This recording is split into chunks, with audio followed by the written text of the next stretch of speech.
ये चंपानगर भागलपुर का बुनकर बहुल इलाका है और ये पावर लूम पर ये साड़ी बनाया जा रहा है। और भागलपुर 1989 के दंगा से पहले यहाँ 1500 से 2000 करोड़ रुपए का निर्यात हुआ करता था, लेकिन उसके बाद समय धीरे धीरे ये कारोबार सिमटता चला गया और अब स्थिति ये है कि ये 700 से लेकर 800 करोड़ तक ही महदूद होकर रह गया। और कोरोना काल में काफ़ी इन लोगों को आर्थिक क्षति उठानी पड़ी। स्थिति ये बन पड़ी कि ये रोटी रोटी के मोहताज हो गए।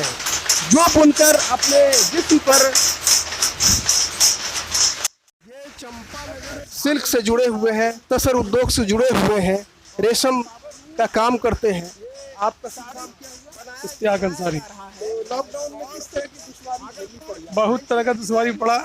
हम लोग का कारोबार बिल्कुल बंद हो गया और कारोबार ही नहीं बंद हुआ, जो कि अपना जो पूंजी वगैरह था, जो प्रोडक्ट बनाया हुआ था, उसको 100% में से 30% के रेट पर उसको बेचा गया, जिसके वजह से कि अपने परिवार का पालन पोषण उसको बेच करके किया गया। और इसके कारण हमारा पूंजी वगैरह जो था सब खत्म हो गया और इतना ख़त्म हो गया कि बच्चे लोग का स्कूल में कॉलेज में एडमिशन नहीं कर सके, फीस नहीं डाल सके। जो बीमार लोग पड़ गए, बड़ी मुश्किल से कोई भी अच्छे डॉक्टर उसको छूना नहीं चाहते थे और झोला छाप डॉक्टर ही उसको संभाल करके किसी तरह से। लॉकडाउन के बाद अभी क्या कारोबार सामान हो चुका है? अपना नाम पहले बताएं। मोहम्मद तौहीद अंसारी। अभी का स्थिति कोई बदलाव नहीं है, अभी का स्थिति भी वैसा ही है। क्यों वैसा ही है? हालात नहीं है। हम लोग का कपड़ा जो मंडी है वो कोई लेने पर तैयार नहीं है और आगे माल जा भी नहीं रहा है, इसलिए हालात कुछ सुधार नहीं आया है। कोरोना काल में जो माल था आपके यहाँ तो वो बिक चुका है? नहीं बिका, लेकिन जो हम लोग का रेट आने वाला था, जो 50% आने वाला था, वो 10% में 15% में हम लोग को देना पड़ा। ऐसा हुआ कि हम लोग कर्जे में डूब गए। ऐसा हुआ जिसका माल हम लोग जमा करके रखे थे बिन के, उसमें कर्ज में हम लोग डूब गए।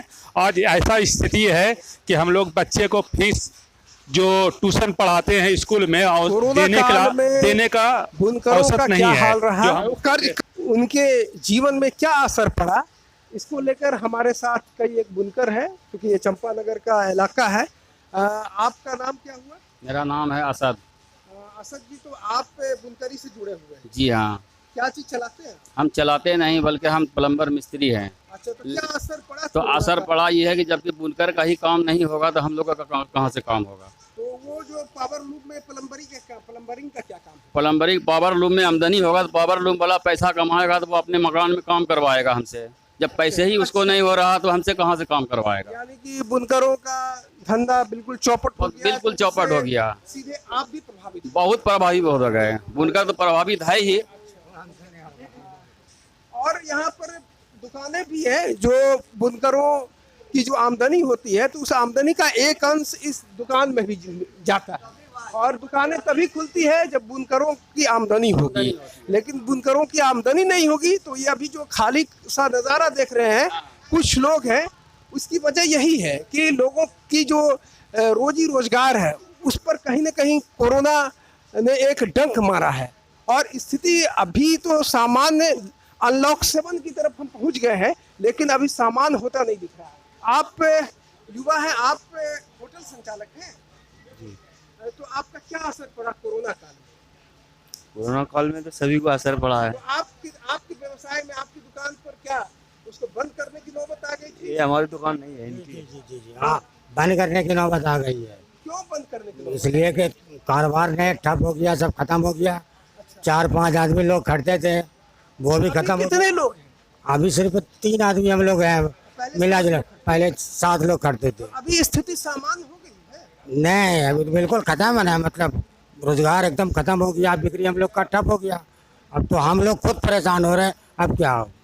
आप साथ पहले लेबर को रखते थे और आज जो है बिल्कुल जो है एक एक करके सब हटा दिया, मुक्त कर दिया।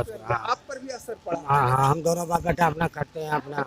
अब इसी पार्षद, नगर निगम पार्षद निजाहत अंसारी साहब जो समाज सेवी भी हैं, सक्रिय, हम इनसे जानेंगे कि कोरोना काल में किस तरह से उद्योग धंधे प्रभावित हुए, खास करके सिल्क परिप्रेक्ष्य में।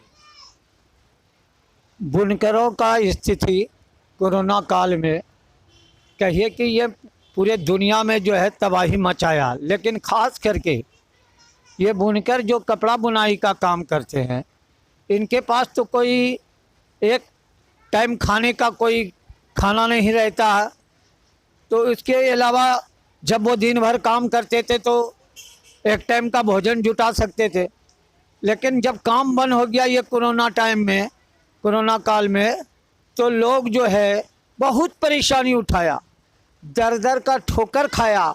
जो लोग यानी कि बिलक बिलक करके लोग जो है अपनी मदद को मांगा, लेकिन सरकार, ये गूंगी सरकार, बहरी सरकार, जो कि बड़ी बड़ी बातें करती है कि हम जो है चीन को ऐसे कर दूंगा और अमेरिका के साथ ऐसा कर दूंगा, लेकिन ऐसा कुछ नहीं है। यहाँ पे गरीब को देखने वाला कोई नहीं है। यहाँ पर सिर्फ वो जो है कंट्रोल का जो है, कंट्रोल के माध्यम से सड़े गले अनाज चावल जो कि जानवर नहीं खा सकते थे, वो जो है कहा कि हर व्यक्ति पर हम 2-2 किलो अनाज फ्री दे देंगे। जो अनाज के वो जानवर नहीं खाते थे तो इंसान कैसे खाते। इसलिए बुरा तो ऐसा रहा कि लोग दाने दाने को तरसे, जो भी आया बिल बैठ करके लोग जो है उसमें तकसीम किया गया, बंटवारा किया गया। लोगों को परेशानी इतनी रही कि अगर लोग बीमार पड़ जाते थे, उनको इलाज को जो है पैसे नहीं रहते थे और बहुत परेशानी उठाया और बेरोजगारी का आलम फैला हुआ है आज तक। आज स्थिति क्या है? आज स्थिति वही है कि रोजगार नहीं है। रोजगार के बगैर इंसान क्या कर सकता है। कपड़ा बुनाई का धंधा ठप है। जो साड़ी के यहाँ पर बुनकर बिनते थे 120 रुपया में, अब साड़ी का मजदूरी 30 रुपया हो गया है। अब इसी से अंदाज़ा आप लगा सकते हैं कि बुनकरों की क्या स्थिति है। 120 रुपया पहले मजदूरी मिलता था लॉकडाउन के पहले, और लॉकडाउन के बाद या कोरोना काल के समय जब अभी अनलॉक हो चुका है, अभी हम लोगों को 30 रुपया मात्र मिल रहा है, 90 रुपये का कटौती हो गया। तो क्या हमारा जिंदगी है? सरकार की ओर से कोई सहायता? सरकार की ओर से कोई सहायता नहीं है। ऊपर से बिजली की मार है। बिजली की मार ये है कि बुनकर का काम नहीं चला। अब प्रशासन कहते हैं और बिजली वाले कहते हैं कि नहीं, बिल देना होगा, नहीं दोगे तो लाइन काट दिया जाएगा। इस तरह की बातें प्रशासन और बिजली विभाग द्वारा हो रहा है। बुनकर मजबूर है और बड़ा फिक्र है कि हम अब ऐसे हालात में क्या करें। काल में कितने कारोबारी जो थे जिनके यहाँ बुनकर काम करते थे वो उद्योग से बाहर हो गए। लाखों बुनकर आज बेघर हो चुका है। इधर उधर घूम भी रहे हैं रोजगार के लिए, उनको रोजगार नहीं मिलता। कहीं भी जाते, बम्बई हो, नागपुर हो, दिल्ली हो, मद्रास हो, कलकत्ता हो, ऐसे सब जगह पर जा करके, मेरठ हो, भिवंडी हो, वहाँ जाते थे लोग मजदूरी करने के लिए। तो वहाँ भी लौट करके घूम फिर करके लोग जो है भूखे प्यासे घर को वापस आ गए। कहीं कोई रोजगार नहीं है। शुक्रिया निजात भाई, आपने बहुत बड़ी बातें कही कि कोरोना काल में काफ़ी लोग बेघर बार हो गए, रोजगार छीना चला गया और अब तक भी स्थिति सामान्य पटरी पर नहीं लौट पाया है। उम्मीद करते हैं कि अब सामान्य जो अनलॉक 7 की ओर बढ़ चला है बिहार, स्थिति में कुछ बेहतरी आए। इन्हीं शब्दों के साथ मैं सईद अनवर, चंपा।